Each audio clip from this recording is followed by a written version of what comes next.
Welcome to Hearing Go. Listen, understand, and improve your English every day.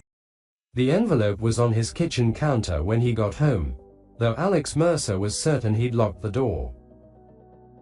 He stood in the threshold of his apartment, keys still dangling from his fingers, the familiar scent of stale coffee and old paper doing nothing to quiet the alarm bells in his head. The envelope was plain manila, no stamp, no address, just his name printed in block capitals across the front, Alex Mercer. Not Alex, not Mr. Mercer. Full name, like a warrant. The paper was cheap, but the weight of whatever sat inside pulled the envelope slightly out of shape. A small, rectangular bulge. He didn't pick it up right away.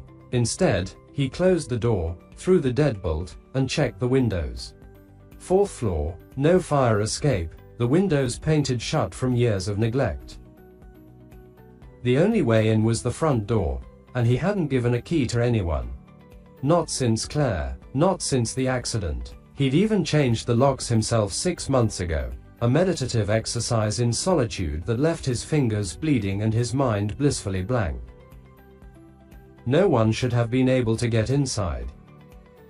Yet there it sat, a paper rectangle screaming quiet violence in the middle of his cluttered life. Alex finally set his keys in the chipped ceramic bowl by the door, hung his jacket on the hook that was pulling out of the wall, and walked to the counter with the deliberate calm of a man who'd learned long ago that panic was a luxury he couldn't afford. His hands didn't shake. They never did anymore, not since the war, not since the newspaper. He picked up the envelope and held it to the light. The silhouette of a USB drive pressed against the fibrous paper, no larger than a thumbnail. No note, no return, just his name, the letters a little shaky, as if written by someone trying to control a tremor, or someone who'd been in a hurry. He tore the end off the envelope and tipped the drive into his palm. It was black, unmarked, the kind you'd buy in a blister pack of 5 at a drugstore. Generic, untraceable. He rolled it between his thumb and forefinger, feeling the cold promise of bad news. Every instinct told him to throw it in the garbage disposal and walk away. That was the smart play, the safe play, but Alex Mercer had never been good at safe. That was why he'd spent 7 years in war zones with a camera and a notepad, why he'd chased cartel leaders through the Sonoran Desert, why he'd published the names of 3 sitting senators in a money laundering scheme that sent one to prison, one to an early grave, and the third into a quiet retirement full of speaking fees and veiled threats. That was why, 3 years ago, his wife had left him. Why his career was ashes. Why he now wrote corporate copy for a medical supply company to pay the rent on this one-bedroom tomb. Safe was for people who hadn't already lost everything. He sat down at his laptop, an ancient ThinkPad held together with electrical tape and spite, and plugged in the drive. The system took a moment to recognize it, then opened a folder window containing a single file. MP4, no title. The thumbnail was a blur of dark shapes against a darker background. He hesitated only a second before double-clicking. The video opened in a jittery, low-light frame. Night vision, green-gray and grainy, the kind of footage captured by a small, covered camera strapped to someone's chest, moving with their breath. The wearer was walking, fast, down what looked like an alley.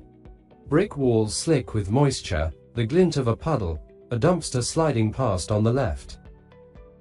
No sound at first, then a faint, rhythmic shuffle, footsteps, accompanied by the rasp of strained breathing. Whoever held the camera was scared. The lens jerked right, catching a sliver of a street beyond the alley mouth, empty, washed in the sodium orange of a street lamp. A sign, Wilshire Boulevard, Los Angeles. Alex leaned closer. He'd lived in LA for 6 years before Claire took the job in Seattle, before he followed her north and everything fell apart. He knew that corner, Wilshire and Grand, the alley behind the old office tower that used to house a law firm, a tech startup, and a dentist who overcharged for cleanings. The camera stopped moving. The wearer pressed against the wall, breath held. The timestamp in the corner of the video read 11 hours 47 minutes and 2 seconds p.m. Date, June 5th. Tomorrow. His blood went cold. Tomorrow, that couldn't be right. Today was June 4th. He checked the date on his phone just to be sure. June 4th. The file's creation date was June 1st, 4 days ago, but the timestamp embedded in the video was June 5th, nearly 48 hours away. He paused the video, rubbed his eyes, and replayed the timestamp. It was hard-coded into the footage, not a software overlay. This wasn't a prank someone whipped up in Windows Movie Maker. This was raw footage from a camera system that stamped time directly onto the sensor. Tampering with it would require digital forensic skills far beyond the average troll. His heartbeat, that traitor, had begun to quicken. He forced himself to unclench his jaw and pressed play. For 10 seconds, nothing moved. The breathing steadied. Then, off camera, the sound of a car engine approaching, slowing. Headlights slashed across the alley's entrance, casting long, distorted shadows. A black sedan pulled to the curb. Rear door opened. A man stepped out. Tall, broad-shouldered, 60-ish, with a mane of silver hair that caught the streetlight like a halo. He wore a dark suit, no tie. Alex knew him instantly. Senator David Calloway, chairman of the Senate Intelligence Committee. The same man whose face had been all over the news for the past month, spearheading an investigation into illegal surveillance programs buried inside the Department of Defense. The same man who, 3 days ago, had declared in a press conference that he would be naming names within the week. On the screen, Senator Calloway said something to someone still inside the car, smiled, and shut the door. He turned toward the alley, not the building. His stride was relaxed, hands in his pockets. A man stepping out for a late-night smoke, perhaps, or a moment of quiet before heading home. He walked directly toward the camera, which meant he was walking toward the person holding it, but he didn't see them. Not yet. The wearer of the camera shifted. A gloved hand came into frame, raising a pistol equipped with a thick suppressor. The barrel was long, unnaturally quiet. Alex saw the shooter's hand was steady now, the tremor from earlier gone. This was the moment they'd been waiting for. Calloway was 10 feet away when he noticed the figure in the shadows. His expression shifted from mild curiosity to recognition, then to alarm. His mouth opened. The gun coughed twice. The shots hit him center mass, one in the chest, one in the throat. He staggered backward, a hand going to his neck, blood black in the night vision, spilling through his fingers like oil. He fell against the brick wall and slid down, leaving a dark smear. The camera moved closer, framing his face as the light left his eyes. The shooter held the shot for 5 full seconds, recording the death, before the video cut to black. The file ended. Alex sat in the dead quiet of his apartment, the afterimage of the senator's final, shocked expression burned into his retina. His hands, when he finally lifted them from the keyboard, were perfectly still.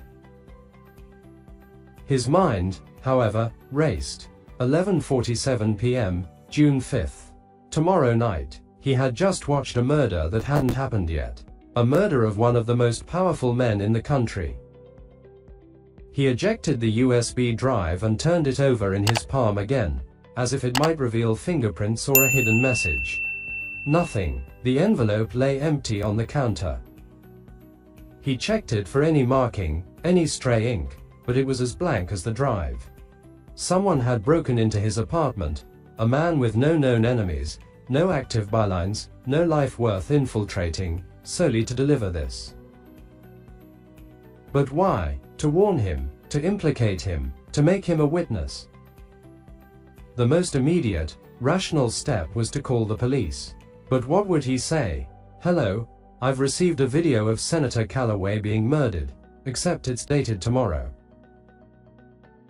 They'd laugh, or worse, they'd flag him as a potential threat. The FBI would be involved within the hour. His background, former conflict journalist, erratic employment history, the psychiatric leave he'd taken after Claire's death, would be put under a microscope. And if the video was real, if someone actually planned to kill Calloway in 24 hours, going to the authorities could put him squarely in the crosshairs of whoever made that recording. No, Alex thought, the person who sent this wanted him to do something. They picked him for a reason. He'd spent a decade unearthing secrets, connecting dots that powerful people wanted kept apart.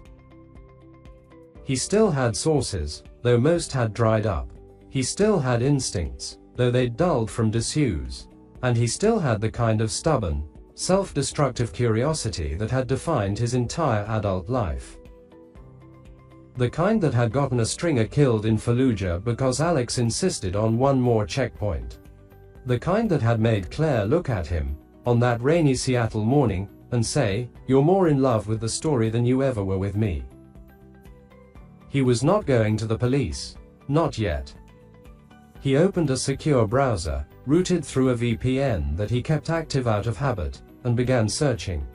Senator Calloway's schedule. Tomorrow night, according to a public calendar on his Senate website, he was attending a fundraising gala at the Biltmore Hotel, 4 blocks from Wilshire and Grand. The gala started at 8 and was expected to run until 11. After that, his schedule was blank. If the video was to be believed, he would leave the Biltmore, possibly in a black sedan, and end up in that alley by 11:47. But who was with him? The person he smiled at in the car. A staffer, a lover, a security detail. If it was the latter, they failed spectacularly. Alex pulled up satellite maps of the area, mentally tracing the route from the Biltmore to the alley. 3 minutes by car, longer if there was post-gala traffic. The alley had no cameras, he recalled. The building's security system had been decommissioned after the tech startup went bust. A perfect killing ground. The video's timestamp was immutable, but that didn't mean it couldn't be faked. What if someone shot this footage with a lookalike, digitally inserted the senator's face, and hard-coded the time to spook him? Possible, but highly expensive and complex. Why target him, a washed-up nobody? Unless it wasn't about him at all. Unless the USB drive was a dead drop meant for someone else, and the intruder had simply gotten the wrong apartment. He dismissed that idea almost immediately. The name on the envelope was his. The delivery was personal. A chime from his laptop made him flinch. An email notification. He opened his mail client and felt the floor tilt under him. The message was from an address he didn't recognize, a string of alphanumeric gibberish at a disposable domain. The subject line, "Enjoy the preview." The body was empty except for a single line of text. "You have 24 hours. Don't tell anyone or the next footage will be live." Attached was another MP4 file. He didn't want to open it. He did anyway. This video was shorter. It showed a woman, early 30s, with dark hair tied in a messy bun, sitting at a small cafe table. She was laughing at something off camera, a cup of tea steaming in front of her. The setting was bright, daytime, normal. He recognized her immediately. Rebecca Vance, an investigative reporter for the Washington Post who had broken the original surveillance story that had launched Calloway's committee probe. Alex knew her. They'd worked together on a piece 6 years ago, a long-dead cross-border corruption story that had gone nowhere. She was brilliant, fearless, and still very much alive. The timestamp on this video, however, read June 6th. The day after tomorrow, and the last 3 seconds of the footage, oh God, the last 3 seconds showed a flash of movement from behind her, a shadow, and then the screen went red. The message was clear: stop the murder, or she dies next. Alex stood up so fast his chair toppled backward, clattering against the linoleum. His breath came in short, shallow bursts. They were going to kill Rebecca. Whoever they were, they had access to footage of the future, or a very convincing facsimile, and they were using it to manipulate him. He was a puppet, but he didn't know who held the strings or what the desired action was. Stop Calloway's murder. How? Warn the senator. The email explicitly forbade telling anyone. Was he supposed to prevent it himself? An unemployed ghost with no resources and a bad knee? Or was the whole thing a trap designed to put him at the scene, to frame him for the assassination they intended to carry out regardless? He paced the small kitchen, stepping over a stack of old newspapers. His mind churned through possibilities, discarding each one as too slow, too stupid, too dangerous. He needed to see the video again, analyze it frame by frame. He needed to find out who made it, but time was a noose tightening around his throat. 24 hours wasn't enough. It was barely enough to drive to LA, and he was in Seattle. He checked the clock on the wall. 9:32 p.m. If he left now, driving straight through, he could be in Los Angeles by 3 p.m. tomorrow, assuming minimal stops. That left 8 hours to locate Calloway, figure out how to intervene without alerting anyone, and stop the murder. And somewhere in there, he had to warn Rebecca, even if it meant breaking the rules. He couldn't let another person he cared about die because he played by someone else's script. He grabbed a duffel bag from the closet and threw in clothes, his laptop, the USB drive, a wad of cash he kept for emergencies, and a small leather journal that had been Claire's. He'd never written in it, but he couldn't bear to leave it behind. He paused at the bedside drawer where he kept a 9mm pistol, a relic from his embed days, fully legal but never fired outside a range. He stared at it for a long time before shoving it into the bag. He hoped he wouldn't need it. He knew that was a lie. As he locked his apartment door, he noticed a faint scratch on the jamb, something his key hadn't made. The lock had been picked professionally. No sign of forced entry because there was no force. He stood in the dim hallway, listening to the hum of the fluorescent lights, and felt the weight of unseen eyes. Were they watching him now? Had they planted cameras inside his home? The thought made his skin crawl, but there was no time to search. The clock was running. He took the stairs 2 at a time down to the parking garage, the duffel banging against his hip. His car, a battered Honda Civic, started on the 3rd try. As he pulled out onto the rain-slicked Seattle streets, his phone buzzed with a text from a number blocked from caller ID. The message, "Smart boy. Don't be late." Below it, a live GPS map showing a single dot moving south on I-5. His dot. They were tracking him. Alex took a hard right, pulled into a 24-hour convenience store lot, and killed the engine. He popped the trunk, retrieved a roll of duct tape, and did a quick, ugly sweep of the car's undercarriage and wheel wells. He found it in under 2 minutes, a magnetic GPS tracker, the size of a matchbook, stuck to the frame behind the rear bumper. He crushed it under his heel, the plastic cracking with a satisfying snap, and threw the pieces into a storm drain. He didn't know if that would stop them, but it felt like a small victory. The first one in a long time. Back in the car, he pointed the Honda south and pressed the accelerator. The rain became a blur against the windshield, the rhythmic thump of the wipers a metronome counting down the seconds. Somewhere ahead, a senator was going about his life, unaware that his death had already been filmed. Somewhere else, Rebecca Vance was wrapping up her evening, perhaps pouring a glass of wine, unaware that she had less than 48 hours to live unless Alex found a way to rewrite the future. And somewhere in the dark between Seattle and Los Angeles, the real enemy waited, a phantom with a camera that could see tomorrow. He drove through the night, the highway a black ribbon under a starless sky, and for the first time in 3 years, Alex Mercer felt something other than numb. It was fear, cold and pure and clarifying, but beneath it, buried deep in the wreckage of the man he used to be, was something else. Something that tasted like purpose. He was being played. He knew that. The entire scenario stank of manipulation, a game with rules he didn't understand.